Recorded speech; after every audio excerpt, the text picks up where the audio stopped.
All right, so we've had the press conference for Chris Eubank Jr. versus Conor Benn, the second press conference this week. It was it was very entertaining. It didn't have the spectacle, we'll say, of the egg being thrown or the egg being hit on Conor Benn. Conor Benn, you could tell he was still very much aggrieved from that whole situation. He didn't retaliate. Me and Ade talked about that last night. We were thinking, could he retaliate? But when you saw the security and the measures they were going to, you were looking at that, you were thinking, neither guy could really retaliate if they wanted to or they wanted to do anything, because security was very much so beefed up. They were making sure nothing was in anyone's pockets, that no one was going to, walk the wrong way or anything like that. They were on point. So it became more of just a press conference to see what they were saying. And Chris Eubank Jr. is entertaining as hell. I spoke about the egg, that pretty much selling this fight to the public, and I think it has. I think a lot of people now are going to, who maybe otherwise would have been hot and cold about this fight, maybe they don't like the actual fight itself, but they're going to tune in just based off of that. And Chris Eubank Jr., he is a talker, and he's very good at it. And once again, he dominated this press conference. Conor Benn didn't really try, you could tell he wasn't really in a talking mood. So I don't really look too much into that necessarily. However, the wind-ups. Conor Benn isn't the sharpest tool in the box, and he's clearly not the deepest thinker. Whenever Chris Eubank Jr., poked him, he bit. Whenever he poked him, he bit.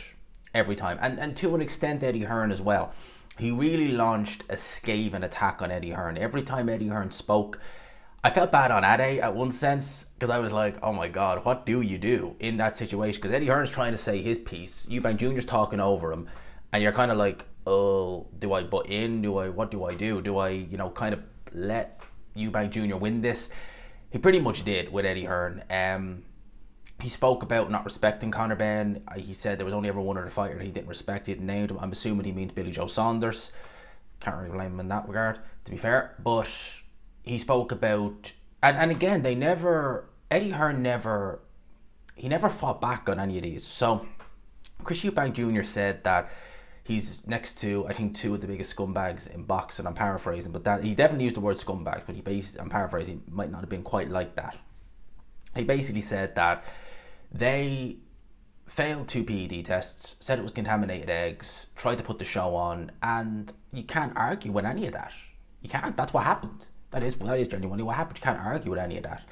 And he said that anyone who cheats, you lose respect.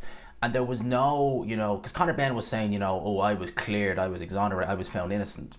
No, you weren't. You basically kicked the can down the road so long that the British Boxing Board of Control just said, you know what, we're not going any further. You basically had a 2-year, almost 3-year ban from the UK from fighting there. You've kind of had a hot cold last 2 years. Right, that's it. And, speaking off this press conference, that sets such a bad precedent, because Dylan White's basically done the same. That's such a bad precedent to be set. But whatever. So there was no kind of, oh, that didn't happen. There was none of that.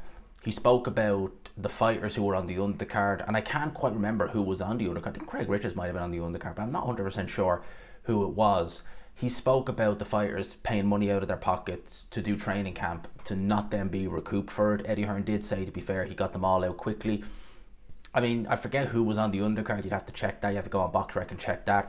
But he said that he would withdraw 50 grand from his purse, Chris Eubank Jr., to split that with the fighters who lost money in camp. So, if he does it, because we've heard people say that they give their whole purse to charity and they never did it. So if he is doing that, fair play. Also, he spoke about the fans who were descending upon London, because it was going to be in the O2 that week, never being recouped. That, if that's true, that is, the hotels, I mean, you kind of, that's kind of on the fan to make sure you book a refundable hotel in the nicest way, because you never know what might happen. But if the tickets weren't recouped, then I don't think I could, surely not. You can't do that. I hope not, anyway. He spoke about all that. He also mentioned the fact, now I never heard Eddie Hearn say this, but Eddie Hearn was basically, Chris Eubank Jr. was claiming that he was saying that it was 60-40 in Conor Benn's favour. He was bragging about that, and Hearn did kind of say, well, I thought it was 70-30, but 60-40. And then he was kind of basically brought down to earth in a sense of, well, this is a Saudi show. My purse, I'm not going to divulge it, but I got the purse I wanted. We negotiated separate deals. And again, I was kind of like, yeah, he's kind of got you there, Eddie. So, and then obviously, you know, he did wind up Conor Benn, he did bite.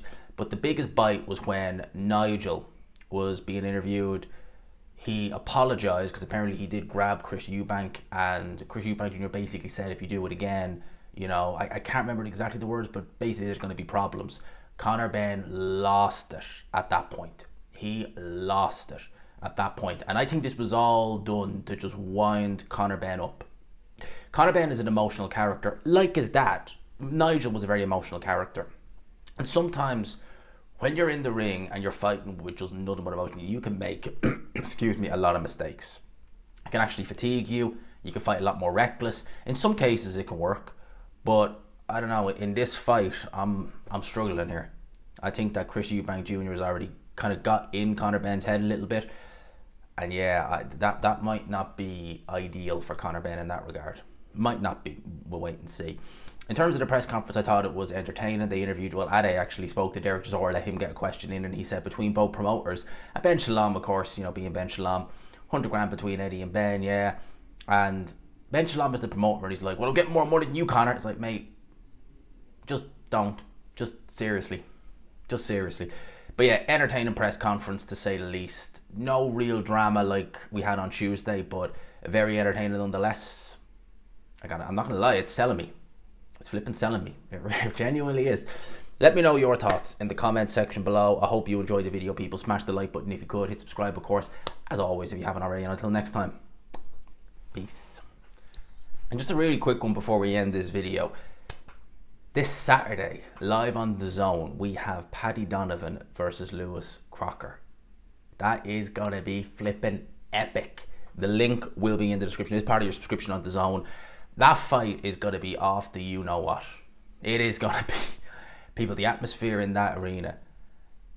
Damn. Click the link in the description.